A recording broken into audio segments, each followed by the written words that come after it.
Welcome అండి వంశీ గారు. వరుస సినిమాలు రిలీజులతో ముందుకు వస్తూ ఉన్నారు. సో ఏంటి ఫింగర్ క్రాస్డా లేకపోతే ఫుల్ చిలిగా ఉన్నారా? ఎప్పుడూ రిలీజ్‌కి వారం, 10 రోజుల ముందు ఉండే స్ట్రెస్ ఉంటది. సో, ఇంకా అది అలవాటు అయిపోయి ఉంది అంతే. ఎన్ని సినిమాలు రిలీజ్ ఉన్నా హిట్లు, ఫ్లాపులతో సంబంధం లేకుండా ఈ 10 రోజులు ఉండే స్ట్రెస్ అయితే ఉంటుంది ఎవరికైనా ప్రొడ్యూసర్‌కి. సో, ఆ స్ట్రెస్ స్టార్ట్ అయింది అంతే దగ్గరికి వచ్చిన కొద్దీ. మాస్ జాతర అని అంటున్నారు కదా! అంటే జాతర అంటేనే మాస్. సో ఇంకా అంతకన్నా మాస్ ఏంటి ఏంటి ఏంటి ఉండబోతుంది మీరు? అంటే కొత్తగా ఈ టైటిల్‌కి డెఫినిషన్‌గా సినిమా ఉంటుంది అంటే మాస్ సినిమా, కమర్షియల్ సినిమా. అందుకని ఐ మీన్ కొంచెం ఫోర్స్ ఉంటది మాస్ సినిమాలకి అని మాస్ జాతర అని అనుకున్నాము. యాక్చువల్లీ ఈ టైటిల్ కూడా ఐ మీన్ శ్రీనివాస్ గారి దగ్గర ఉంటే ఆయన అడిగి మరి రిక్వెస్ట్ చేసి తీసుకున్నాం actually. Mass cinema, commercial cinema. So, అందుకని టైటిల్ అంటే ఎప్పుడు లేదు మీ సినిమాలకి, అంటే ఈ సినిమాకి మాత్రం కొంచెం డేట్లు చాలా సార్లు అడ్జస్ట్ యాక్చువల్లీ ఫస్ట్ సంక్రాంతి అనుకున్నాము. తర్వాత కొంచెం సార్‌కి ఇది హ్యాండ్ ఇంజ్యూరీ అయింది. దాని తర్వాత సమ్మర్ అనుకున్నాము. సమ్మర్‌లో ఏమో సార్ట్ అవ్వలేదు సరిగ్గా అన్నీ. మళ్ళీ చిన్న చిన్నవి అయ్యి. సో, అక్కడి నుంచి ఇంక డేట్స్ లేవు చూస్తున్నారు కదా! ఏదైనా టైట్‌గా అయిపోయింది. ప్లస్ ఇంకోటేంటంటే ఒకసారి మనము ఓటీటీ ప్లాట్‌ఫామ్ ఒక డేట్ చెప్పి ఆ డేట్ కాదనంటే తర్వాత నుంచి ఇంకా వాళ్ళ షెడ్యూల్ ప్రకారం మనం రావాల్సొస్తది. ఎందుకంటే మనం వాళ్ళకి చెప్పిన డేట్ ఫస్ట్ డేట్ మనం రాలేకపోయాం కాబట్టి. సో, అట్లా స్లాటింగ్‌లో అక్కడ బ్రేక్ ఇచ్చి ప్లస్ నేను సోలోగా రిలీజ్ వద్దాం అనుకున్నా ఎప్పుడొచ్చినా. సో, అందుకని అక్టోబర్ 31 అయితే ఓకే. నాకు సోలోగా వద్దాం అన్న ఉద్దేశంతోనే ఎప్పుడొచ్చినా సోలోగా వద్దాము. ఎందుకంటే ఈ లాస్ట్ 2, 3 ఫిల్మ్స్ కాంపిటీషన్‌లో వచ్చి, ఈటీలో వచ్చి, ఆటిలో వచ్చి ఇది, అది, అది అని డిఫరెన్సెస్‌తో రెవెన్యూ కొంచెం తగ్గింది. సో, అందుకని సోలో డేట్ వద్దాం ఎప్పుడొచ్చినా అనుకుని కొంచెం ప్రశాంతంగా అక్టోబర్ 31 అయితే ఇంత కాంపిటీషన్ లేదు అన్న ఉద్దేశం. కానీ మీరు సోలో అనుకున్నది ఇప్పుడు 'బాహుబలి' ఎపిక్ వచ్చి పడింది కదా! 'బాహుబలి' ఎపిక్ అంటే రాజమౌళి గారి సినిమా 'బాహుబలి' అనేది ఎప్పుడైనా తెలుగు సినిమా అందరికి ప్రైడ్. కార్తికేయ కూడా అందుకే ఇప్పుడు కొత్తగా ఫ్రెష్‌గా రిలీజ్ అయ్యే సినిమా డిస్టర్బ్ అవ్వకూడదని మా 31 రిలీజ్ అయితే 30th ఈవినింగ్ ప్రీమియర్స్ చేసేస్తున్నాడు. సో, మన సినిమా ప్రీమియర్స్ ఉన్నాయి. మన సినిమా ప్రీమియర్స్ ఉన్నాయి. యాక్చువల్లీ నేనేమనుకున్నానంటే ఇది 31st రిలీజ్ 30th ప్రీమియర్స్ చేద్దాం అనుకున్నా. కానీ కార్తికేయ నీ 31st రిలీజ్ కదా! ఎందుకు అది డిస్టర్బ్ చేయడం, నేను 30th ప్రీమియర్స్ చేసేస్తాను అన్నాడు. తను 30th ప్రీమియర్స్ చేసేస్తే నేను 31st మార్నింగ్ షో నుంచి వెళ్ళాలా, 31st ఈవినింగ్ ప్రీమియర్స్ వెళ్ళి ఫస్ట్ మార్నింగ్ షో నుంచి రెగ్యులర్ రిలీజ్కి వెళ్ళాలా అనేది నేను ఇంకా డిసైడ్ చేయాలి. అది ఒకసారి సార్ట్ చేసుకోవాలి. సార్ అబ్రాడ్లో ఉన్న షూట్లో ఆయన రాగానే ఒకసారి కూర్చొని అది సార్ట్ చేయాలి. 31st డిస్ట్రిబ్యూటర్ అందరూ కూడా 31st ఈవినింగ్ ప్రీమియర్స్ వెళ్ళి సాటర్డే సండే అడ్వాంటేజ్ తీసుకుందామని అంటున్నారు. సో దట్ ఆ బాహుబలి వదిలేసి మనం ప్రశాంతంగా మన పని మీద మనం ఉంటామని. సో అది చిన్న డిస్కషన్ ఉంది. ఈ 2 రోజులు డెసిషన్ తీసుకుని బయటికి చెప్పాలి అది. సో, మనదే ఇదంతా ఎవరిది? అంటే కొంచెం అందుకు నేను రవితేజ గారి ఇన్స్టాలింగ్స్ గుర్తు చేస్తాం కొంచెం కొంచెం ఫన్ టోన్లో వీటిల్లో వాటిల్లో. అంటే అమ్మాయిలు కనపడినప్పుడు ఐడియట్ లాగా నా ఆటోగ్రాఫ్ వింటేజ్ వింటేజ్ చిరంజీవి గారు అంటున్నారు కదా, అలా ఒక వింటేజ్ రవితేజ గారి చిన్న చిన్న యాంటిక్స్ ఉంటాయి కదా. ఆ హీరోయిన్లు అప్పుడు ఈడియట్ టైంలో ఎలా హీరోయిన్ వెనకాల పడ్డారు, లేకపోతే నా ఆటోగ్రాఫ్ టైంలో ఎలా పడ్డారు, ఇట్లాంటి చిన్న చిన్న లీలా వెనకాల పడుతున్నప్పుడు ఉంటాయి. సో ఆ ఉద్దేశంతో అలా ఒక చిన్న క్యాచీ పాయింట్లే పాజిటివ్తో సౌండింగ్ కదా ఆయన సినిమాలకి అంతేనా. కాదు, రవితేజ గారి ఇంటర్వ్యూలో 2 మొత్తం 4 సార్లు పోస్ట్‌పోన్ అయింది. అందులో 2 అయితే నా కారణం వల్లే, మిగతా 2 అయితే నేను చెప్పదలుచుకోలేదు అన్నారు. ఇంతకీ ఏంటి అదే ఇంకోటి చెప్పాను కదా మీకు. ఒకటేమో నాకు ఓటీటీతో డేట్స్ ఉంది. నేనే 2 సార్లు పోస్ట్‌పోన్ చేశాను కాబట్టి అది తప్పలేదు కాబట్టి వాళ్ళ క్యాలెండర్ ప్రకారం నేను వెళ్ళాలి కాబట్టి కానీ మీ కెరీర్‌లో ఇంత నెగటివిటీ ఇప్పటివరకు మీరు ఫేస్ చేయలేదు కదా! చేయలే. ఏంటి రీజన్ ఏమనుకుంటున్నారు అసలు? అంటే యాక్చువల్గా మేము ఇంటర్వ్యూ చేయాలంటే కూడా దుబాయ్ రావాలేమో అనుకున్నాం. కానీ నేను కొంచెం ఇంటర్వ్యూ చూసిన క్లారిటీ వచ్చింది. నిన్న ఇచ్చిన ఇంటర్వ్యూలో మీరు చెప్పారు కదా. అంటే ఈ మధ్యకాలంలో సోషల్ మీడియాలో యాక్టివ్గా ఉండట్లేదు.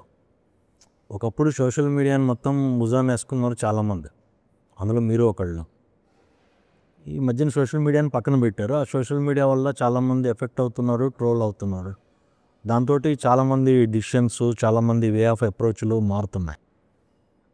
అంటే కొంచెం సోషల్ మీడియా టాక్సిక్ అయిపోతుంది కదా రోజు రోజు. రవితేజ మనం ఒక ఇంటర్వ్యూలో అన్నట్టు ఇన్స్టాగ్రామ్ ఇంకా అంత టాక్సిక్ అవ్వలేదు కానీ ట్విట్టర్ టాక్సిక్ అయిపోయింది కదా. నెగిటివ్ మాట్లాడడానికే ట్విట్టర్లోకి వస్తున్నారు కదా అసలు. ఇది ఏదన్నా ఒక అబ్యూస్ చేయాలని కానీ నెగిటివ్గా మాట్లాడాలంటేనే ట్విట్టర్లోకి వస్తున్నారు కదా. అసలు ఇది ఒక ఫ్యాషన్ అయిపోయింది కదా అందరూ అన్నట్టు. మనం ఎంతసేపు మాట్లాడుకున్నా ప్రతి సంవత్సరం నుంచి ఇదే మాట్లాడుకున్నాం. బోర్ కొట్టేసి అందరూ బర్న్అవుట్ అయిపోయి టాపిక్ మీద డిస్కషన్తో కూడా. అందుకే నేను ఎక్కడ మాట్లాడదాం ఫ్లోలో వెళ్ళడం ఏదేం జరిగిందో అంతే అనుకోయి వాళ్ళకి అరే ఒక విధంగా సోషల్ మీడియాని పెంచి పోరించిన వాళ్ళు మీరు ఒకళ్ళు అనేది బాగా వినిపిస్తారు. సోషల్ మీడియాని పెంచి పోషిస్తాం అంటే ఏంటి మీ ఉద్దేశం? అంటే ఎంకరేజ్ చేయరు. ఏ విధంగా? ఎవరైతే నెగిటివ్ ట్రోల్స్ చేశారో, ఎవరైతే నెగిటివ్గా కామెంట్స్ పెట్టాడో వాళ్ళకే మీరు రియాక్ట్ అయ్యారు, దానివల్ల వాళ్ళు హీరోలు అయ్యారు.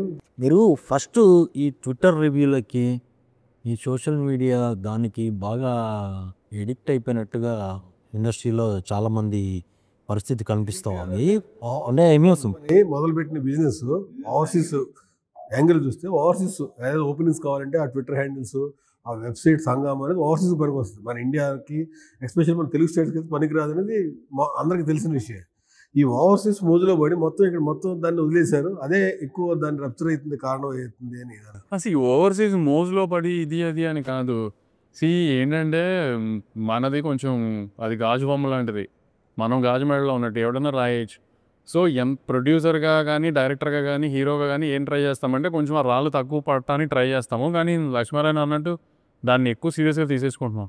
నా సినిమాలకు సంబంధించింది నేను చెప్పాలనుకుంటే చెప్తున్నాను తప్పితే నేను వెళ్ళి అసలు చూడట్లేదు, యాక్టివ్గా ఉండట్లేదు దాంట్లో. మీరు అన్నట్టే పాజిటివ్ తెలుసుకోలేదు, నెగిటివ్ తెలుసుకోలేదు. ఒక్క విషయం క్లారిటీగా చెప్పండి వంశీ. సోషల్ మీడియా వల్ల యుఎస్ అంటే ఫారిన్ బిజినెస్ సిటీస్ వరకు కొద్దిగా ఇంపాక్ట్ ఉంటుందేమో, అది బీసీ సెంటర్లోకి వెళ్తుందా? ఏవి చెప్పలేకపోతున్నామండి. ఇప్పుడు కొన్ని నిజంగా ఫ్రాంక్గా ఒప్పుకోవాలి కానీ నిజంగా గేజ్ చేయలేకపోతాం. సోషల్ మీడియా వల్ల ఆడియన్స్ ఇన్ఫ్లుయెన్స్ అవుతున్నాడా లేదా అనేది ఏం గేజ్ చేయలేకపోతాం. అంటే ఆబ్వియస్లీ సినిమానే అంటే నేను అనేది ఒక 100 మందిని కలిసి బాగున్న దాన్ని బాగాలేదని చెప్పినా, బాగాలేని దాన్ని బాగుందని చెప్పినా ఏమైనా ఎఫెక్ట్ ఉంటుందా సోషల్ మీడియా వల్ల అనేది నిజంగా గేజ్ చేయలేకపోతున్నాం. గేజ్ చేయలేనప్పుడు అంటే వాటి తాలూకా ఇంపాక్ట్ ఎంత ఉంటుంది అనేటువంటి విషయాన్ని మనం గేజ్ చేయలేకపో ఆల్మోస్ట్ అందరూ ప్రొడ్యూసర్లు కూడా స్పెండింగ్ అనేటువంటిది ఎక్కువ దాని ఇన్సెక్యూర్ కారణం. భయం. ఒకవేళ నిజంగానే అదేమన్నా ఎఫెక్ట్ చేస్తాందేమోనని ఒక ఫోబియాతో తప్పక చేస్తున్నాం. ఆ ఖర్చు పెట్టిన దాని మూలన అది ఉపయోగపడుతుందా ఏమన్నా సినిమా టికెట్ తగ్గటానికి అనేది కూడా తెలియదు. పోనాలు నెగిటివ్ చేయడం వల్ల టికెట్ తగ్గుతుందా అనేది కూడా తెలియదు. ఫర్ ఎగ్జాంపుల్ ఇప్పుడు ఆ బిఎంఎస్ రేటింగ్ ఏమో ఫర్ ఎగ్జాంపుల్ చెప్తున్నా, చాలాసార్లు మాట్లాడిన టాపిక్ దానివల్ల ఎఫెక్ట్ అవుతుందో లేదో కూడా తెలియదు. కానీ అదొక ఫోబియాలాగా మాట్లాడుతున్నాం అందరం. మీలా తెలియదు. దానికి కూడా ఒక అథెంటిసిటీ అనేటువంటిది లేదు. అంటే ఎవడో వచ్చి ర్యాండమ్గా ఇప్పుడు అథెంటిసిటీ లేదు అనేది మీకు తెలుసు, నాకు తెలుసు. అన్నిసార్లు ఎంతమంది ప్రొడ్యూసర్లు డైరెక్ట్ చెప్తున్నా కూడా అథెంటిసిటీ లేదని ఆడియన్స్ దాన్ని సీరియస్గా తీసుకుంటున్నారు లేదా మనకు అర్థం కాకుండా. ఆడియన్స్ ఇప్పుడు ఆ బుక్ మై షో రేటింగ్ చూసే నిజంగా టికెట్లు కొంటున్నారా, లేదంటే ఇప్పుడు ఓకే వీకెండ్ ఈ సినిమా వచ్చింది ఇది చూద్దాంలో అనుకుని టికెట్లు కొంటున్నారా మనకు నిజంగా తెలియట్లేదు కదా. అంటే మీ ఇంతకు ముందు సినిమాలు కూడా ఈ రివ్యూలు, సోకాల్డ్ రివ్యూలు కానీ లేకపోతే ఈ వీటిల్లో కానీ బాగాలేదు అని వచ్చి బట్ సినిమా పరంగా పెద్ద హ్యూజ్ కలెక్షన్ సాధించిన సినిమాలు ఉన్నాయి. సో ఇప్పుడు అలాంటప్పుడు మీరు డెఫినెట్గా దాని ఇంపాక్ట్ లేదు అన్నది క్లియర్గా అర్థమవుతుంది. కానీ అంటే నా ఎక్స్పీరియన్స్లో మాత్రం నేను చూశాను కదా, నాకు బయట సినిమా సంగతి నాకు తెలియదు కానీ మేము తీసిన సినిమాల్లో మేము యావిడ్ రూమ్ తర్వాత బయటకు వచ్చి రిలీజ్ ముందు ముక్కలు చూడటం వేరు. రిలీజ్కి ముందు 4-5 రోజుల ముందు, వారం 10 రోజుల ముందు సినిమా చూసుకుంటాం కదా. ఆ టైంలో మేము ఒక రిజల్ట్ అనుకున్న దానికి తేడాగా అయితే జనం ఎక్కువ దాకా చేయలే. ఓకే, సోషల్ మీడియా కానీ ఎవరు దాన్ని తేడాగా అయితే ఎవరు మార్చలేదు. మాకు తెలిసిన రిజల్ట్లే వచ్చినాయి అన్నీ. నేను ఎక్స్పెక్ట్ చేసిన రిజల్ట్ అయితే రాలేదు. ఓకే, ఒక సినిమా చూసాక మీకు ఒక అవగాహన వస్తుంది అది ఎలా ఉంటుంది ఏంటి, ఆడియన్స్ మనసు తెలిసి కాబట్టి నేను కొంచెం క్యారీడ్ ఓవర్ అయిపోయాను. మరి జనం ఏంటో నాకే తెలియదు. ఈ పర్టికులర్గా ఈ బుక్ మై షో రివ్యూస్ ఇవి మీరు డైరెక్ట్గా మీ టికెట్స్ సేల్ చేసుకునే వాళ్ళు డిపెండ్ అవుతారు. వాళ్ళ దగ్గర కూడా కొన్ని సినిమాలకి ఈ నెగిటివ్ రివ్యూలు మీరు అన్నట్టు ఆ రేటింగ్ చూసి వస్తారా రాదా అనేది పక్కన పెడితే కొంతమంది మీద ఇంపాక్ట్ అయితే ఉండే అవకాశం ఉంటుంది కదా. మీరు ఎందుకు దాన్ని రిస్ట్రిక్ట్ చేయలేకపోతారు? అది ఎవరి చేతిలో లేదు. నాకు థియేటర్ లేవు, సో నాకు తెలీదు. థియేటర్లో ఉన్న వాళ్ళందరూ ఇప్పుడు వాళ్ళకి బుక్ మై షోస్ ఏం టర్మ్స్ ఉన్నాయో తెలియదు. ప్లస్ అది కూడా పక్కన పెడితే బుక్ మై షో యాప్ అనేది టికెట్స్ బుకింగ్కి ఆల్ ఓవర్ ఇండియా. ఇప్పుడు ఒక తెలుగు లాంగ్వేజ్లో మాకు ఇష్యూ ఉంది అని మనం చెప్పినా వాడు పట్టించుకోవట్లా. ఎందుకంటే it's too big for it. India అంతా అది ఎఫెక్ట్ అవుతుందో లేదో వాళ్ళకి ఇంకా హిందీ సినిమాలు ఏంటో స్పేస్ తెలియదు. హిందీ సినిమాల్లో వాళ్ళు ఎలా డీల్ చేస్తున్నారో బుక్ మై షోతో తెలియదు. ఇక్కడున్న ఎక్కువ థియేటర్స్ చైన్స్ ఉన్న వాళ్ళందరూ ఎలా డీల్ చేస్తున్నారో తెలియదు. సో ఏదన్నా బుక్ మై షో దగ్గర నుంచి ఏదన్నా ఒక డ్రాస్టిక్ డెసిషన్ తీసుకోవాలి అనుకున్నా, ఏదైనా చేంజ్ చేయాలంటే అది పీవీఆర్ లాంటి వాళ్ళే పూనుకోవాలి. పీవీఆర్ లాంటి వాళ్ళు పూనుకోవాలంటే ఇక్కడ ఉన్న డిస్ట్రిబ్యూటర్లు అందరూ వాళ్ళకి సపోర్ట్ వాళ్ళు గట్టిగా చెప్పి అది చెయ్యాలి. సో ఇదంతా చేసే అంత సఖ్యతగా మన ఇండస్ట్రీ ఉండదు మీకు తెలుసు. సో ఎందుకని ఏమి అలానే ఎక్కడ ఎప్పుడు అనుకున్నాయి అలానే ఉంటున్నాయి అంతే. అంటే ఫిలిం ఛాంబర్ నుంచి వాటి నుంచి ఒక యాప్ పెడదాం, దాని నుంచి చేద్దాం ప్రయత్నం చేశారు. అదే బిఎంఎస్ ఇచ్చి అడ్వాన్స్లో సార్ యాక్చువల్లీ మొన్న అది కూడా ట్రై చేశారు సార్. అంటే యాప్ పెట్టడం అని కాదు, 2-3 థియేటర్లు బుక్ మై షో యాప్లో బుకింగ్ ఉన్న థియేటర్ని యాప్లోంచి తీసేసి ఇంకో చోట ఏదో ప్లాన్ చేశారు బుకింగ్ ఇంకో రకంగా. చాలా బుకింగ్ డిఫరెన్స్ కనబడిందంట. సో అందుకని ఇప్పుడే అంత డ్రాస్టిక్ స్టెప్ తీసుకుంది, ఎందుకంటే people got use to book my show. So ఇప్పుడే అంత డ్రాస్టిక్ స్టెప్ తీసుకోలేరని స్లోగా ప్రాసెస్ చేయాలనేది. సో ఇప్పుడు స్లోగా డిస్ట్రిక్ట్ వచ్చింది, స్లోగా డిస్ట్రిక్ట్ నుంచి తగ్గుంటున్నారు. So it take some time కదా చేంజ్ ఓవర్కి. సో డిస్ట్రిక్ట్ గురించి మనం అడిగిన దానికి ఫేవరబుల్గా ఫీజిబుల్గా ఉంటుంది. సో స్లోగా it will start changing. Almost అందరు డిస్ట్రిబ్యూటర్స్ ఫిలిం రిలేటెడ్ ప్రొడ్యూసర్స్ ఈ రిలేటెడే ఉన్నారు కదా. మీరు ఎందుకని ఒక మొనోపలి సిస్టమ్కి అలవాటు పడి ఆల్టర్నేటివ్ సిస్టమ్ ఎందుకు ఎస్టాబ్లిష్ చేయలేకపోతున్నారు?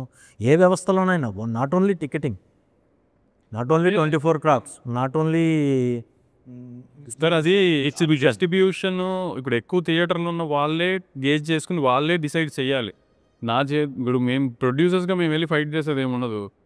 ఇప్పుడు డిస్ట్రిబ్యూటర్లుగా ఈ ప్రొడ్యూసర్లు ఏమి సినిమాలు తీసుకుని చేస్తున్న డిస్ట్రిబ్యూటర్లుగా ఈ సినిమాలకి ఈ యాప్స్ వల్ల కొంచెం ఈ తేడా డిస్టర్బెన్స్ జరుగుతుంది కాబట్టి ఏం చేయాలి అనేది వాళ్ళు ఆలోచించి చేయాలి. తప్పితే ప్రొడ్యూసర్గా మేము ఎంత ఫైట్ చేసినా అది మాటలుగా మిగిలిపోతున్నాయి, అది ముందుకు తీసుకెళ్ళట్లేదు, అవ్వట్లేదు, అది ముందుకు వెళ్ళట్లేదు.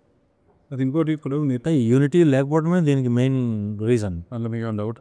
నాకు డౌట్ అని కాదు, 100% యూనిటీ లేదనే విషయం చాలా మంది నిర్మాతలు చెప్పారు. చాలా నుంచి కొంచెం యూనిఫైడ్గానే ట్రై చేస్తున్నాం అన్నీ. ఎందుకంటే థియేటర్ పర్సంటేజ్ సిస్టంలో కూడా కొంచెం ప్రొడ్యూసర్స్ అందరూ కొంచెం స్ట్రాంగ్గానే ఉన్నాము.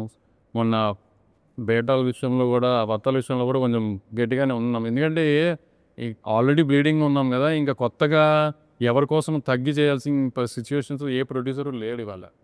ఎవరికి ఏం కావాలో అది చేయించుకోవాలనుకుంటేనే సెట్కి వెళ్ళడం, లేదంటే ఇక్కడ ఒక విషయము, నాగవంశీ అంటే ఇండస్ట్రీలో ఉన్న ప్రొడ్యూసర్లకి అందరికీ వెన్నుదన్నుగా ఉంటాడు, అందరికీ ఏమి ఇబ్బంది వచ్చేది ఎవరికి రీచబుల్గానే ఉన్నాను. వినదానంగా ఉండొచ్చు దేవుడు, నేను అసలు రీచబుల్గానే ఉన్నాను. నేను ఎవరికి దొరకదు. నేను ఫోన్ ఎంతనే అందరూ తిడతాను.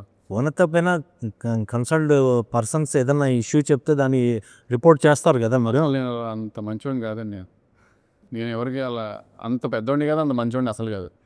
ఓకే.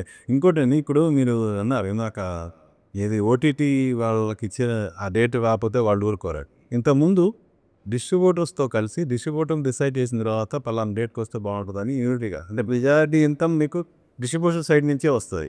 ఇప్పుడు కాదు, ఇప్పుడు 50-50. ఈవెన్ దో 50-50 అన్నప్పుడు కేవలం ఓటీటీ వాళ్ళ ఎందుకు వాళ్ళ అంటే కాదు ఓటీటీ వాళ్ళు ఏం డిసైడ్ చేయరు. సో ఇప్పుడు మనం ఏదన్నా ఓటీటీ సేల్ చేస్తున్నప్పుడు ఎప్పుడు అనుకుంటున్నాం రిలీజ్ అని అడుగుతారు. మనం ఒక డేట్ చెప్తాం, ఓకే అయితే అంటాడు, ఆల్టర్నేటివ్ ఏమైనా ఉందా అంటాడు, మనం ఇంకో డేట్ ఆల్టర్నేటివ్, మీరు రెండింటిలో కూడా వాళ్ళు చెప్తారు, గ్యారంటీ చేసుకోమంటారు. మనం ఆ డేట్ మిస్ అయితే ఇంకా అప్పుడు వాళ్ళ క్యాలెండర్ ప్రకారం కూడా చూసుకోవాలి కదా మనం. ఇప్పుడు అది నీ 2 సినిమాలు మనం ఎలా ఒకటే డేట్ ఇప్పుడు నా బ్యానర్లో 2 సినిమాలు జరుగుతుంది అనుకోండి, నేను ఆ 2 సినిమాలు ఒకటే రోజు రిలీజ్ చేయను కదా. అలానే నెట్ఫ్లిక్స్ కానీ, అమెజాన్ కానీ, జీప్ కానీ, స్టార్ కానీ కింద 2 సినిమాలు వాళ్ళు కొన్నారనుకోండి, ఆ 2 సినిమాలు ఒకటే రోజు రావాలని వాళ్ళు కోరుకోరు కదా, వాళ్ళకి ప్రాబ్లం లేదు. అందుకే వాళ్ళ క్యాలెండర్ ప్రకారం మనం ఇచ్చిన డేట్ మిస్ అయితే నెక్స్ట్ వాళ్ళ క్యాలెండర్ ప్రకారం వెళ్ళాల్సి వస్తాయి.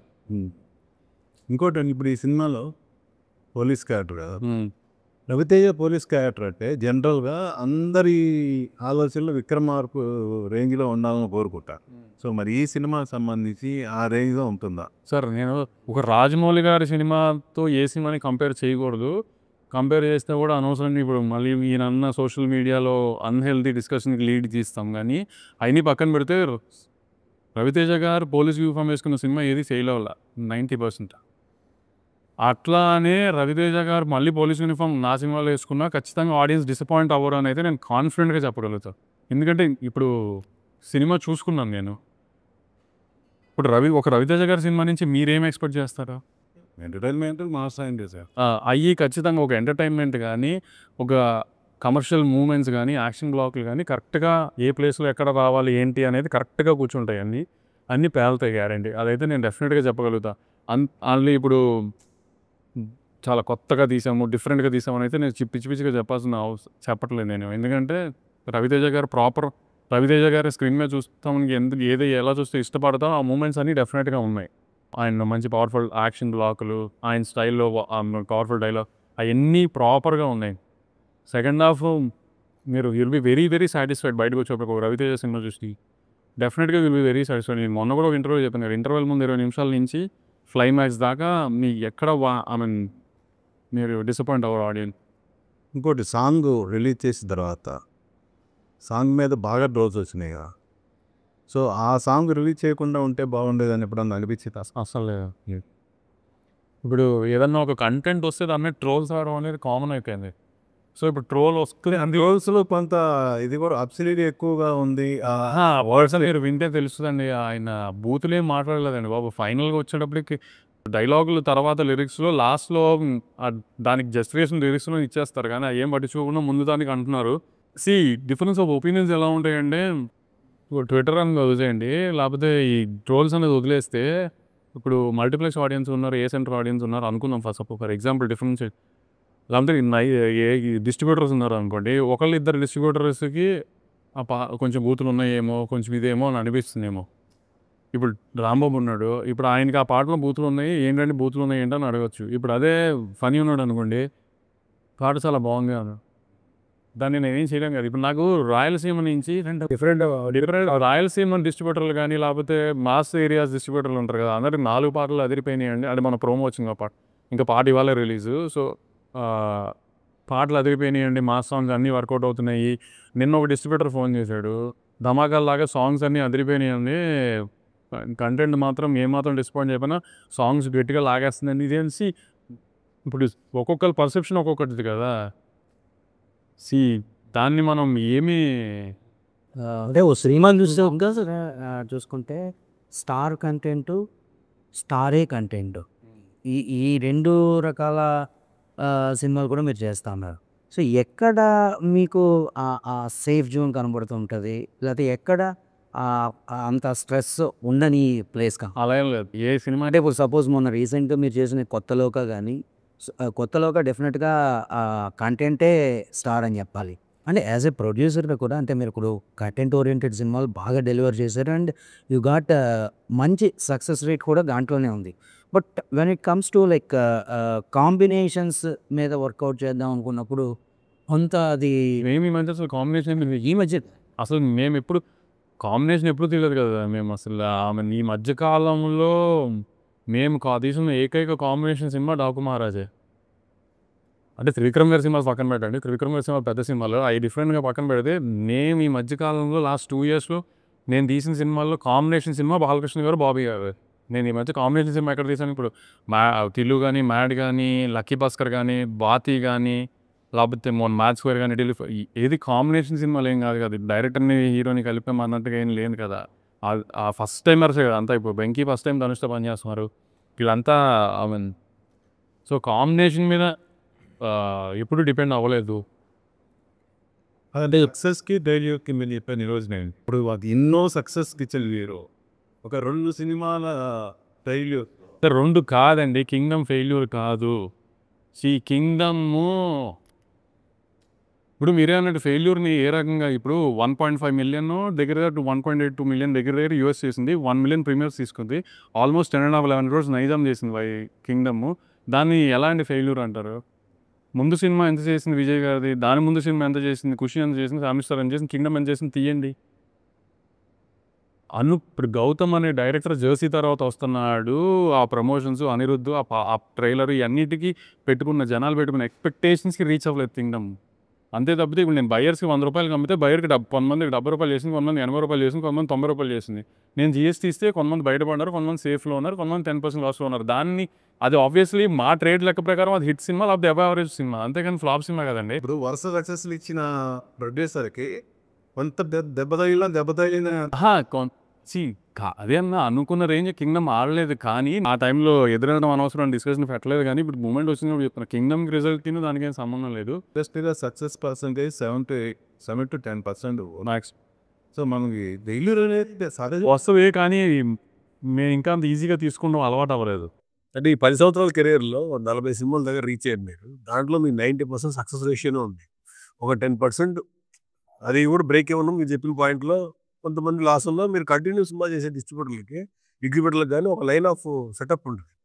దాన్ని ఎక్కడ మీకు బ్రేకప్ కాలేదు. మీతో జర్నీ చేసే డిస్ట్రిబ్యూటర్లు చూస్తున్నా ఎగ్జిబ్యూటర్లు కానీ వాళ్ళ దగ్గర నుంచి వస్తే కదా ప్రాబ్లం మాట్లాడి ఎవరైనా మాట్లాడారు. రారు చిచి నా డిస్ట్రిబ్యూటర్లు ఎంత మంచి వాళ్ళు అంటే అసలు ఎప్పుడు ఏది మాట్లాడలేదు. అది ఇప్పుడు ఫైనాన్షియల్గా చాలా స్ట్రాంగ్గా ఉన్న రాజుగారు అయినా లేకపోతే ఆంధ్రాలో ఉన్న ఎవరైనా ప్రొడ్యూసర్గా ఉన్న రాజుగారు కాబట్టి చెప్తున్నాను. ఆయన ప్రొడ్యూసర్ కాబట్టి ఆయన ఇక్కడ పోయిన కోసం అలా అన్న రాజుగారు అయినా కానీ రెగ్యులర్ చిన్న డిస్ట్రిబ్యూటర్ అయినా, చిన్న అంటే ఇన్ ద సెన్స్ చిన్న ఏరియా డిస్ట్రిబ్యూటర్ అయినా అంటే ఎవరు నా దగ్గరికి ఎప్పుడు కంప్లైంట్ తీసుకుని రాలేదు, డబ్బులు వెనకేమని ఎప్పుడు అడగలేదు మమ్మల్ని. కానీ మనకు గిల్ట్ ఉంటుంది కదా సినిమా ఫెయిల్ అయితే. మనం నమ్మి వాళ్ళు సినిమా కొంటే సినిమా ఫెయిల్ అయింది అనేది ఒక గిల్ట్ ఉంటుంది కదా మనలో. ఆ గిల్ట్, ఆ నామోషి ఇంకా నాకు అలవాటు అవ్వట్లా. అంటే ఇన్ ద సెన్స్ నేను అంత ఫెయిల్యూర్ అంత ఈజీగా తీసుకోవట్లేదు. అంటే ఈ మధ్యకాలంలో మీరు లాస్ట్ ఇయర్ రిలీజ్ చేశారు దసరా దేవరా, అది హిట్ అయితే పార్టీ కూడా ఇచ్చారు డిస్ట్రిబ్యూటర్లు అందరూ తీసుకెళ్ళి దుబాయ్లో. అది హ్యాపీ. దానివల్ల ఈ మధ్యకాలంలో ఆ కైండ్ ఆఫ్ మేము కూడా చూడలేదు జనాలకి. అంటే కానీ ఎప్పుడైనా డిస్ట్రిబ్యూటర్ డబ్బు మిగిలిందంటే ప్రొడ్యూసర్కి అంతకంటే హ్యాపీనెస్ ఇంకేం ఉండదు కదా. ఎందుకంటే సినిమా బాగా తీసావు అని సరే మీడియా చెప్పడము, లేకపోతే ఫ్రెండ్స్ చెప్పడం, ఇది చెప్పడం, అది చెప్పడం ఇవన్నీ కామనే. హిట్ అయిన రోజు ఎవరైనా చెప్తారు, అంతా ఓకే. హిట్ అయినా ఫ్లాప్ అయినా ఇవన్నీ జర్నీ చేస్తుంది డిస్ట్రిబ్యూటర్లు కదా. ఎందుకంటే ఇప్పుడు మీకు ఈయన అన్నట్టు ఓటీటీ వాళ్ళు ఒక 50% ఇస్తే మిగతా 50% మమ్మల్ని నమ్మి డిస్ట్రిబ్యూషన్ సెక్టర్ ఉంది కాబట్టి మేము సినిమాలు తీయగలుగుతున్నాం కదా. ఇప్పుడు ఓటీటీ కూడా ఎలా మమ్మల్ని నమ్మి సినిమా కొనాలో డిస్ట్రిబ్యూటర్ కూడా మమ్మల్ని నమ్మి సినిమా కొనాలి కదా. ఇప్పుడు మీరు అన్నట్టే ఒక 10 yearsగా ఉన్న 2-3 తక్కువ బ్యానర్లో ఒక డిస్ట్రిబ్యూషన్ సెటప్ మెయింటైన్ చేస్తూ ప్రతి నా సినిమా ఏదైనా వస్తుందంటే ఒక ఏరియా కూడా కొత్త బయ్యర్ అనేవాడు ఉన్నాడు, ఏదైనా ఓల్డ్ బయ్యరే ఉన్నాడు. ఎందుకు అంటే అది మెయింటైన్ చేయగలుగుతున్నాం కాబట్టి ఇన్నేళ్ళ నుంచి. సో అందుకని ఒక సినిమా బాగా తింటే డిస్ట్రిబ్యూటర్లు మనకు అది హ్యాపీ కదా.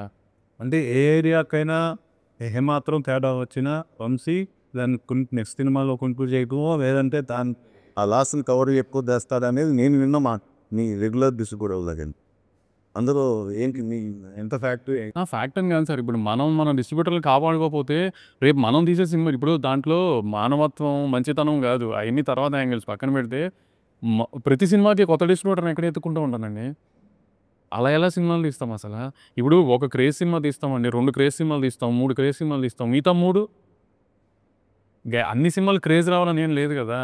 మిడ్ రేంజ్ సినిమా తీసినప్పుడు నేను ఇప్పుడు టిల్లు తీసినప్పుడు సిద్ధు ఎవరికి తెలీదు, విమల్ ఎవరికి తెలీదు, నేను పెద్ద ఎవరికి తెలీదు. అప్పుడు కూడా నన్ను నమ్మి కొన్నారు కదా.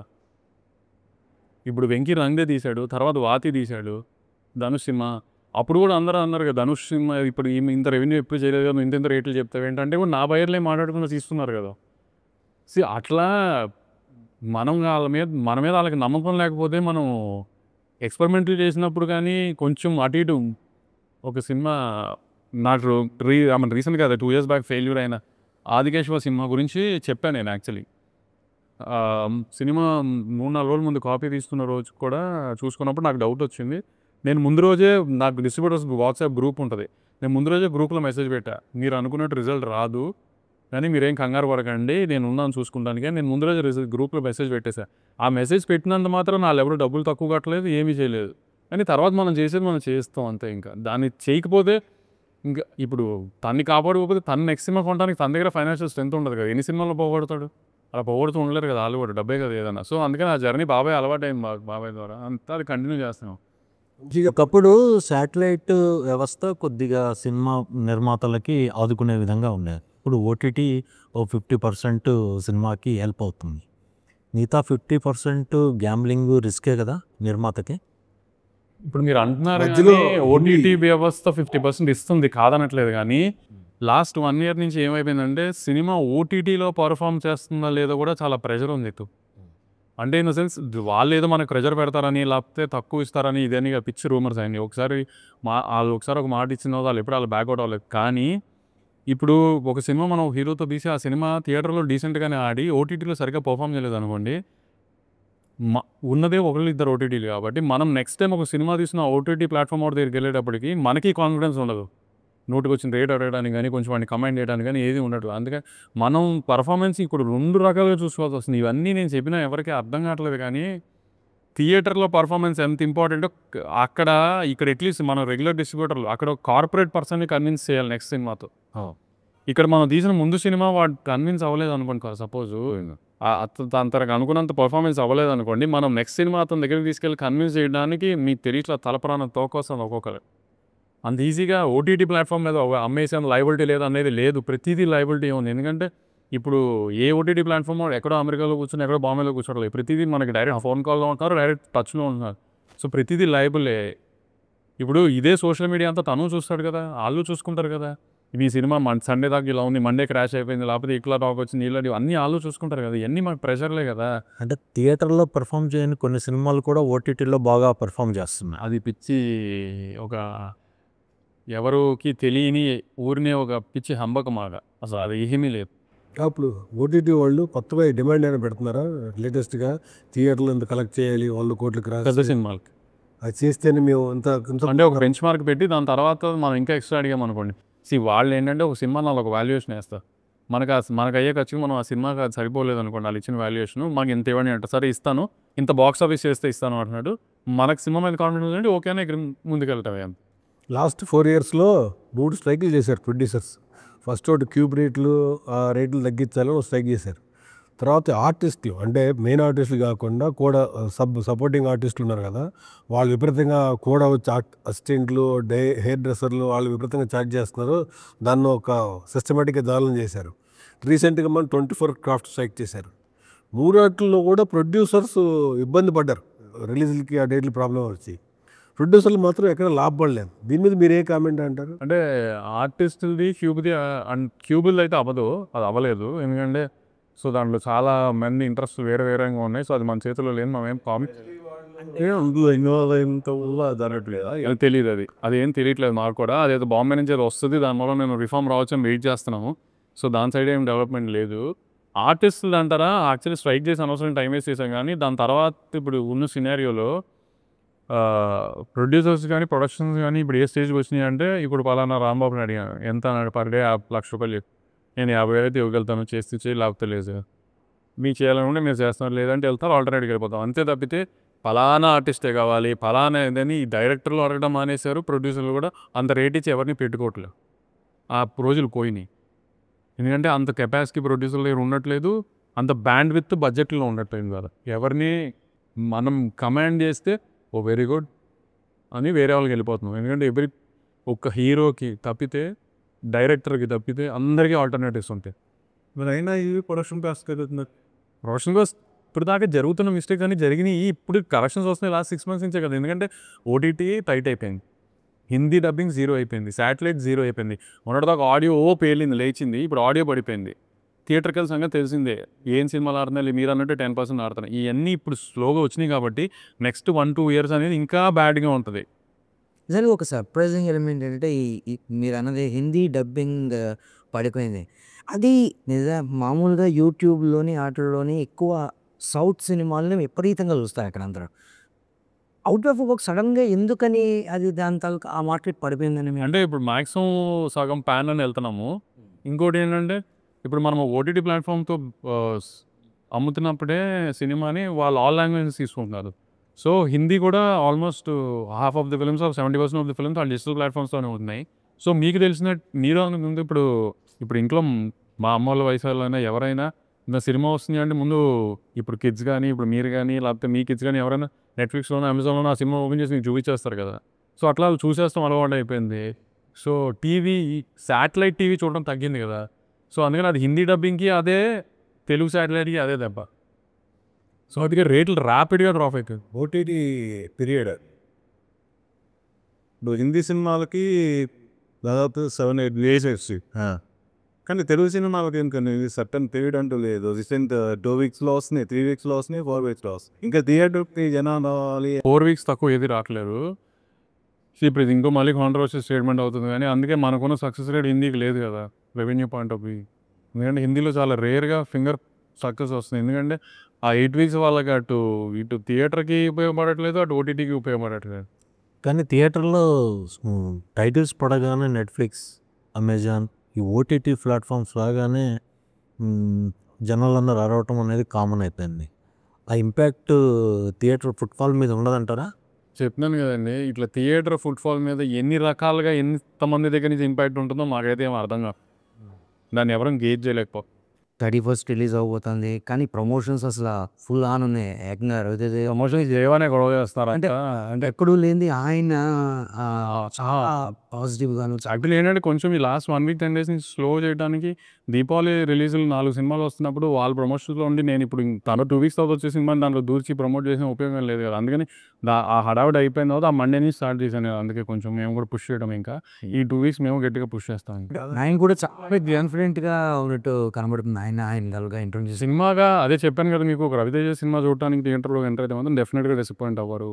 అదైతే మీరు అంటే ఇప్పుడు నేను అది చెప్పినా నన్ను తిడతారు అనుకోండి మళ్ళీ మొన్న వాళ్ళని చెప్తామని, కానీ డెఫినెట్గా డిసప్పాయింట్ అవ్వరు. రవితేజ సినిమా చూస్తానికి వస్తే మాత్రం రవితేజ గారు ఆయన కామెడీ, ఆయన యాక్షన్ అన్నీ ప్రాపర్గా కూర్చొని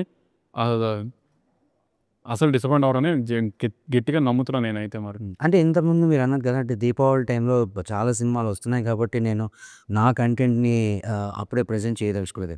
బట్ ఇక్కడ ఏమవుతుంది అనంటే ఈ మధ్య కాలంలోని ఒక హెల్తీ కాంపిటీషన్ అనేటువంటిది కంప్లీట్‌గా కనబడటం లేదు. అంటే ఇప్పుడు ఒకళ్ళ సినిమాల గురించి ఒకళ్ళు మాట్లాడుకోవడం జరుగుతుంది. అంటే డైరెక్ట్‌గా చెప్పకపోయినా.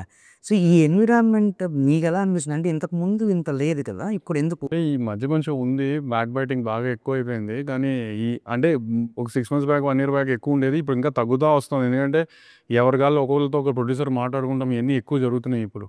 ఎందుకంటే అందరి ఒకటే ప్రాబ్లమ్‌లో ఉన్నాం, అందరూ ఒకటే స్ట్రెస్‌లో ఉన్నాం కాబట్టి ఇప్పుడు అంతగా ఏం లేదు. ఎవరికాళ్ళకి అంతా సపోర్టివ్‌గానే వెళ్తానికి చూస్తున్నాం. లాస్ట్ 6 మంత్స్ నుంచి అయితే అన్నీ ఒక గ్రూప్‌గా డిస్కస్ చేసుకునే ప్రకారం ప్లాన్ చేసుకునే వెళ్తున్నాం అన్నీ. ఇప్పుడు అంతగా వెనకాల ఒక సినిమా ఆడాలి, ఆడకూడదు ఆ డిస్కషన్ తగ్గినాయి బాగా. అంటే ఒకప్పుడు ఇది చాలా తీవ్రంగా ఉండేది. ఒక సినిమా రిలీజ్ అయిందంటే ఆ సినిమా పోయిందట కదా అని 10 మందితోటి మాట్లాడే వ్యవహారం ఎక్కువ ఉండేది. ఈ మధ్య కాలంలో కొద్దిగా మీలాగా అందరూ యూత్ ప్రొడ్యూసర్స్ రావటము, కలవటము వల్ల కొద్దిగా అది కంట్రోల్ అయిందని అనిపిస్తుంది. ఎందుకంటే ఇప్పుడు ఏదైనా నా సినిమా వస్తున్నా, లేదంటే బాపీ సినిమా వస్తున్నా, సావు సినిమా వస్తున్నా, నేను సావుతో మాట్లాడతాం, సావు నాతో మాట్లాడతాం, నేను బాపీతో మాట్లాడతాం, లేకపోతే విశ్వప్రసాద్ గారితో మాట్లాడతాం, ఇప్పుడు రాజుగారితో ఎప్పుడు రెగ్యులర్గా. సో ఇవన్నీ మేము డిస్కస్ చేసుకుంటే ఎక్కువ ఇప్పుడు స్వప్న ఈ అందరము ఒకటే ఏదున్నా. సో ఇప్పుడు ఏదైనా ఒక డేట్ వేసినా ఇప్పుడు ఈ డేట్ నేను వస్తున్నాను, ఇది వద్దులే అనుకుంటాం. ఈ డిస్కషన్స్ అన్ని జరుగుతున్నాయి, హెల్దీగానే ఉంది, అంత అందరం కోఆర్డినేషన్లోనే ఉన్నాం. ఎందుకంటే ఇప్పుడు మేమేం కొట్టుకుని చేయగలిగింది నేను సాధించేది ఏమీ లేదు ప్రస్తుతం. నిజంగా నిర్మాత సేఫ్లో ఉన్నాడా? లేడు. లేదు, నీకే తెలుసు.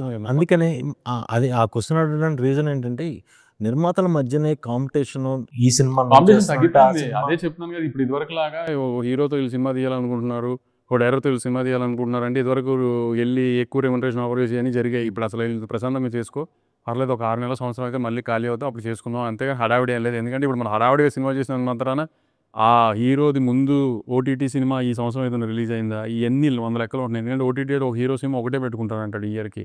సో ఇవన్నీ 100 లెక్కలు ఉన్నాయి కాబట్టి నెక్స్ట్ ఇయర్ చేసుకుంటాను, నాకు హడావిడి లేదు. సో ఆ రకంగానే ఉంది తప్ప ఏమీ స్ట్రెస్ లేదు అసలు దాంట్లో. ఇప్పుడు శ్రీలీల రవితేజ ధమాకా తర్వాత వస్తున్న కాంబినేషన్ కదా. సో ఈ నిజంగా వాళ్ళ కాంబినేషన్ అంటే కొంచెం ఎక్స్పెక్టేషన్ ఉంటుంది, దానికి తగ్గట్టే అసలు లేదు సార్, వాళ్ళ ఎక్స్పెక్టేషన్ ధమాకాలో మీరు చూసినట్టుగా దానికి ఏ రకంగా ఏ డాన్స్లో కానీ వీటిలో కానీ ఏ రకంగా తగ్గదు సినిమా. 3 పాటలు ఫుల్ ఆన్ డాన్స్ నెంబర్లు, ఒకటేమో స్లైట్ మాంటేజెస్ లాగా ఉంటుంది తప్పితే మిగతా 3 songs full on dance numbers. Screen మీద ఇంకా చాలా బాగుంటుంది విజువల్ కానీ సాంగ్స్. ఇంకో సినిమా కూడా వస్తుందా ఫ్రంకీ? ట్రై చేస్తున్నాం, చెప్పాను కదా, అది ఓటీటీ ఉంది, డేట్స్ స్లాట్ చేయాలి. మాస్ జాతర బడ్జెట్కి, బిజినెస్కి, ఓటీటీకి అన్నిటికీ సేఫ్గానే ఉన్నారు ఇప్పుడు ప్రజెంట్. దగ్గర బాగానే ఉన్నాం, ఇబ్బందిగా అయితే ఏం లేదు. సినిమా ఆడితే డిస్ట్రిబ్యూటర్ కూడా హ్యాపీ అయితే ఇంకా హ్యాపీ.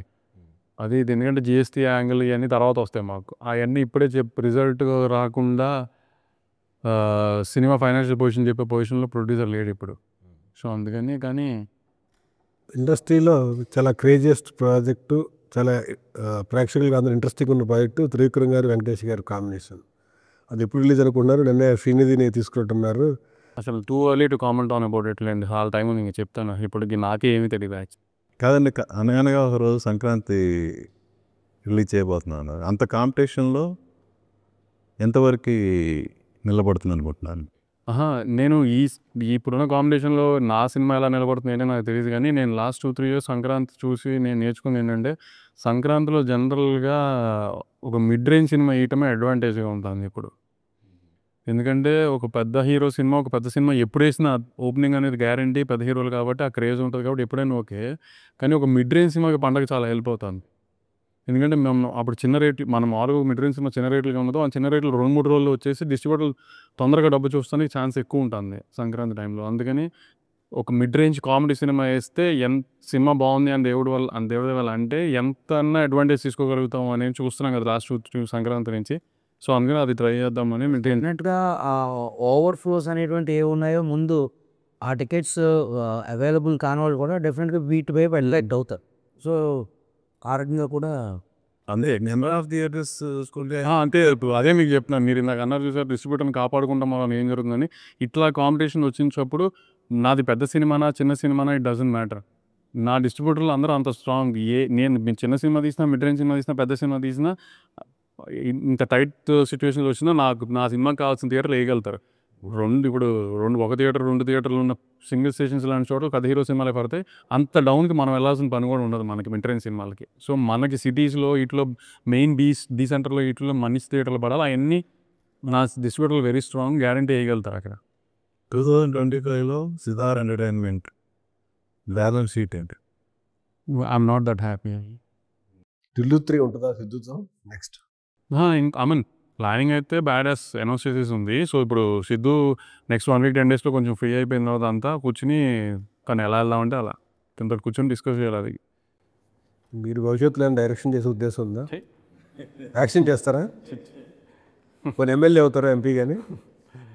డైరెక్టర్గా జూలైలో డైలాగ్ ఉంది కదా, అదేంటి రాని పని ట్రై చేయకూడదు, వచ్చిన పని ఫ్రీగా చేయకూడదు అని. రాని పనులు ఎప్పుడు ట్రై చేయకూడదు, మనకి అసలు సెట్ అవ్వని పనులు ఇవన్నీ. అసలు కాదండి, మిడ్ రేంజ్ హీరోల అంటే పారితోషికాలు కానీ ఏదైనా పెంచింది వంశీ అనేది కొంచెం మంచిదే కదా, పెంచే హీరోలు హ్యాపీ కదా. హీరోలు హ్యాపీ ఉంటేనే కదా ఇండస్ట్రీ హ్యాపీ. దానివల్ల చిన్న ప్రొడ్యూసర్లు సార్ అదేం లేదు సార్. ఇప్పుడు డిమాండ్ ఉన్న రోజు ఇచ్చాము, డిమాండ్ లేని రోజు ఇప్పుడు వెళ్ళి చెప్తున్నాం హీరోలు. కానీ తగ్గట్లేదు కదా. అదేం లేదు అవన్నీ పిచ్చి మాటలు. ప్రతి ఏ హీరో కానీ వెళ్ళి అర్థమయ్యేటట్టు చెప్పితే బస్ ఇదిగో ఇది బడ్జెట్, ఇంత బిజినెస్ ఉంటుంది, సో ఇంత నువ్వు తీసుకో, మిగతాది ప్రాఫిట్ వస్తే తీసుకుందు కానీ అని చెప్తే ఏ హీరోని అర్థం చేసుకున్నాడు, ఏ హీరోని అలా ఎస్ అంటున్నాడు. ఇప్పుడు జరిగేవి అలానే జరుగుతున్నాయి కూడా.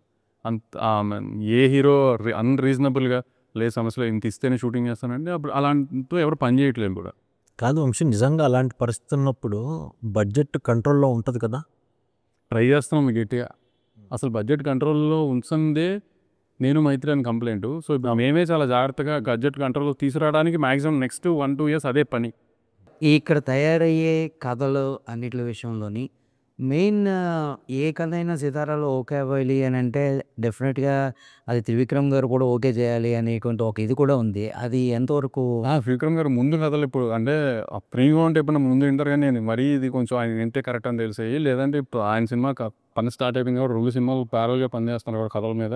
సో ఇప్పుడు అంత కానీ మాకు బాగుంది అనిపిస్తే ముందు బాబాయ్ వింటున్నారు, బాబాయ్ విన్న తర్వాత సెట్స్ కంప్లీట్. ఇప్పుడు డిస్ట్రిబ్యూటర్లు కొద్ది సేఫ్లో ఉండాలంటే క్యూబ్లు, ఈఎఫ్ఓలు కంట్రోల్లో ఉండాలి. ఒకప్పుడు పరిస్థితి ఏంటంటే 75,000, 1,00,000, 1,25,000, 1,50,000 ప్రింట్ రేట్ ఉండేది. ఇప్పుడు వీక్లీ రెంటల్సే క్యూబ్కి, ఈఎఫ్కి ఒక రేట్ ఉంటుంది, మంత్లీ మెయింటెనెన్స్ ఒకటి ఉంటుంది, ఇయర్లీ మెయింటెనెన్స్ ఒకటి ఉంటుంది. ఇదంతా సగటు థియేటర్ ఓనర్కి కానీ డిస్ట్రిబ్యూటర్కి కానీ భారం కదా. సో డిస్ట్రిబ్యూటర్ కడతాడు థియేటర్, డిస్ట్రిబ్యూటర్ ఇంకా కట్టట్లా. డిస్ట్రిబ్యూటర్ అయినా బాగా అతనికే కదా. ఇప్పుడు మాకు నైజాం ఉందనుకోండి, 70 లక్షలు 80 లక్షలు ఖర్చు వస్తే దాంట్లో 30 లక్షలు 40 లక్షలు క్యూబ్లే వస్తున్నాయి. అదే అంటున్నాం. సో అది ఏం చేయాలో తెలియకే మేము రోజు పోరాడుతున్నాం, ఏం అర్థం కాదు. పెద్ద సినిమా యాక్ట్ అనుకోండి 100 థియేటర్లు వేస్తారు, అది ఫ్రైడే సాటర్డే సండే ఉంటుంది. మండే నుంచి ఇంకో సినిమా వేయాలంటే ఆ సినిమా మళ్ళీ ఛార్జ్ చేస్తున్నారు క్యూబ్కి. అక్కడే సినిమా వేయాలంటే అక్కడే ఏం జరుగుతుందంటే వీక్లీ రెంటల్స్ తీసుకుంటారు వీళ్ళ దగ్గర. అవును, వీక్లీ రెంటల్స్ తీసుకుంటారు. అది 3 డేస్లో తీసిన, సింగిల్ డేలో తీసేసిన కొన్ని థియేటర్లో సింగిల్ థియేటర్లో తీసేస్తారు. అట్లాంటి కొన్ని వందల బొక్కలు ఉన్నాయండి మన సిస్టంలో, మనం ఏం చేయలేకపోతున్నాం. ఇప్పుడు సినిమా ఓవర్సీస్లో తయారైంది మనకి, ఆంధ్రాలో కానీ నైజాంలో కానీ. ఇక్కడ నా పాయింట్ ఒక్కటే, సినిమా తీసే నిర్మాత లాస్ అవుతున్నాడు, మధ్యలో ఉండే ఇలాంటి వాళ్ళందరూ బెనిఫిట్ అవుతున్నారో అది నిజమా కాదా? దాన్ని కంట్రోల్ చేయడానికి మీరు యాక్టివ్గా ఉన్న ప్రొడ్యూసర్. ఎందుకంటే it's not based to Andhra and Telangana. It's cube అంటే బాంబే నుంచి ఆల్ ఓవర్ ఇండియాలో తీసుకోవాల్సిన కాల్, అది తీసుకోలేకపోతున్నాం. ఎన్నిసార్లు ట్రై చేసినా అవ్వట్లేదు, అది ఏం చేసినా అవ్వట్లేదు. మీరు బాగా ఇబ్బంది పడతారని సినిమాలు తీయటం మానేయండి అంటున్నారు అంతే. ఒకప్పుడు తక్కువ రేటుకి సర్వీస్ ప్రొవైడ్ చేస్తామన్న వాళ్ళని ఎవరు దగ్గర రానట్లేదండి. లేదు అన్ని సర్వీసులు వర్క్ చేస్తున్నాయి, కానీ ఏంటంటే ఎక్కువ క్యూబ్ థియేటర్లే ఉంది. ఇంకోటి మీరు ఇంత హై రేట్ ఇచ్చి వాళ్ళ దగ్గర తీసుకుంటున్నారు, కానీ పైరసీ అనేది అక్కడి నుంచే వస్తుంది కదా. వాళ్ళ సర్వర్సే స్టాండర్డ్గా లేనప్పుడు వాళ్ళ సర్వర్సే స్టాండర్డ్ క్వాలిటీ కాదు. మెయిన్ థింగ్ ఇంకోటి, ఎంత సాఫ్ట్వేర్ వచ్చిందంటే ఇప్పుడు నా జేబులో పైన ఫోన్ పెట్టుకుంటే మాట్లాడింది మొత్తం నేను రికార్డ్ చేయొచ్చు, ఫోన్ ఆన్లో ఉండదు. దానివల్లనే థియేటర్లో పైరసీ వస్తుంది. ఆ పైరసీ వచ్చిన ఒక రకంగా ఫరీ ఫోన్లో రికార్డ్ చేసాడు ఏదో థియేటర్లోనన్నా కొంచెం ధైర్యంగా ఉండొచ్చు. మీరు చెప్పిన సర్వర్లో నుంచి హెచ్డీ ప్రింట్లు తీసేస్తున్నారు, అది ఇంకా మన పట్టుకున్నది 2-3 చోట్ల. మీరన్న ఒక ఈ ప్లాట్ఫామ్స్లో నుంచే తీసారని కూడా సర్వర్లో నుంచే తీసారని మీరు అంటున్నారు. ప్రూఫ్లు ఎవరి దగ్గర లేవు, ఎవరిని ఏం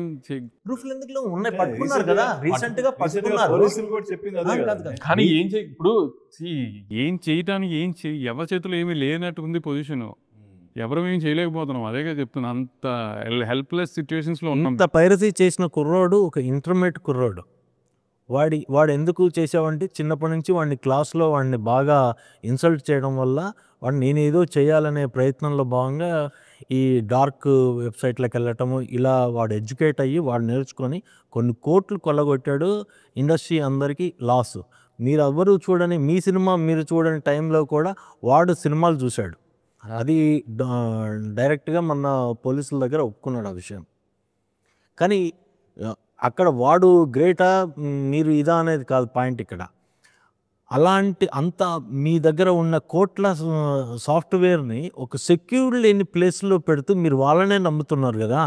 దీనికి సొల్యూషన్ ఏం చేయలేక కూర్చున్నామనే చెప్తాను. మీరు ఎన్ని అడిగినా నా దగ్గర ఆన్సర్ లేదు, ఎందుకంటే ఇండస్ట్రీలో పెద్ద వాళ్ళందరూ ట్రై చేస్తున్నారు, వాళ్ళందరూ కూడా. కానీ ఎవరి దగ్గర ఏం సొల్యూషన్ లేదు, వాళ్ళు ఒప్పుకోవట్లేదు. వాళ్ళ సైడ్ వాళ్ళు ఏదో జస్టిఫికేషన్ చెప్తున్నారు, ఏం చేస్తున్నారో చెప్తున్నారు తప్పితే అందరు ఫ్రస్ట్రేషన్ ఇదే, కానీ ఏం చేయలేకపోతున్నాం. దానికి త్వరలో ఏమో సొల్యూషన్ వస్తాయి. ఇంటర్ డిపెండెన్సీ కదా, వాళ్ళకి మీరు కావాలి, మీకు వాళ్ళు కావాలి, ఎందుకని చేయలేకపోతున్నారు అని అంటే అది నిజంగా ఎవరో ఆన్సర్ చేస్తారు. మీరు సినిమాలు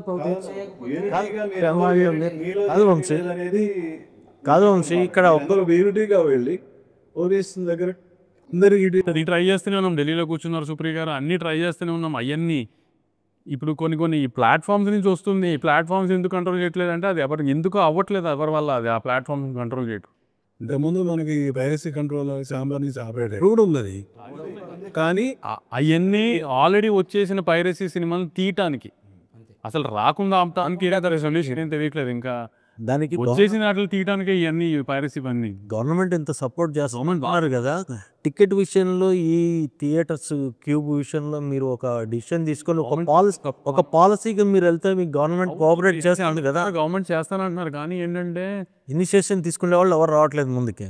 వీళ్ళ మీద యాక్షన్ తీసుకుంటానికి ఎవరికి ఏమీ తెలియట్లేదు. ఏ యాక్షన్ తీసుకోవాలి ఏంటి, అది ఆపకూడదు ఏంటి, ఎవరు ఏం కాల్ తీసుకోవచ్చు, అది ఎవరి చేతుల్లో ఉందో తెలియదు, ఎవరు కాల్ తీసుకోవచ్చు. మీలాంటి యంగ్ డైనమిక్ తీసుకోవచ్చు కదా. అది మన చేతిలో లేనివి అవన్నీ, అదే చెప్తున్నాను కదా. అది ఇండస్ట్రీ. క్యూబ్ కూడా 20 years బ్యాక్ 25 years బ్యాక్ ఇదే వ్యవస్థ. క్యూబ్ గురించి మొత్తం డిమాన్స్ట్రేషన్ చేసి ఇలా ఉంటుంది వ్యవస్థ, ఇలా ఉంటుంది వ్యవస్థ అంటే మాలాంటి వాళ్ళు పోయిన వాళ్ళకి తప్పు జరుగుతుందని వాళ్ళు ఒప్పుకుంటేనే కదా, ఏదో వాళ్ళు ఎవరు ఒప్పుకోరు కదా. ఎందుకు మనం పోలీసింగ్ మొత్తం ఇక్కడి నుంచే జరిగింది అనేది క్లియర్గా మీరు క్యూబ్లో జరుగుతున్న, అంటే క్యూబ్ అంటే సరే ఓకే ఏం కాదు, ఆన్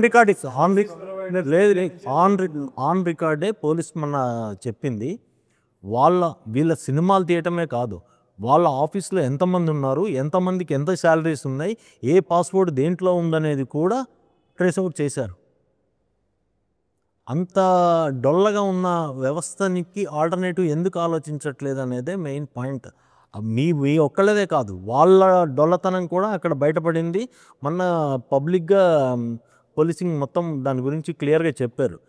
అది మీరు ఇంకా ఇప్పటివరకు మీరు అబ్జర్వ్ చేయకపోవటం అనేది చేశారు, అందరికీ తెలుసు. సుప్రియ గారు చాలా మందిని పట్టుకున్నారు, అన్నీ జరిగినాయి, కానీ ఎవరం ఏమీ చేయలేకపోతున్నాము. మీరు ఎన్నిసార్లు అడిగినా నా దగ్గర ఇంత నుంచి సమాధానం లేదు. కమింగ్ టు మాస్ జాతర రిలీజ్ అవబోతుంది ఏంటి ఫైనల్గా, అసలు దాని మీద మీకున్న కాన్ఫిడెన్స్ ఏంటి? అదేంటి, సినిమా తీసింది మేము కాబట్టి ఖచ్చితంగా మంచి సినిమా తీసామని గట్టిగా నమ్మకం ఉంది.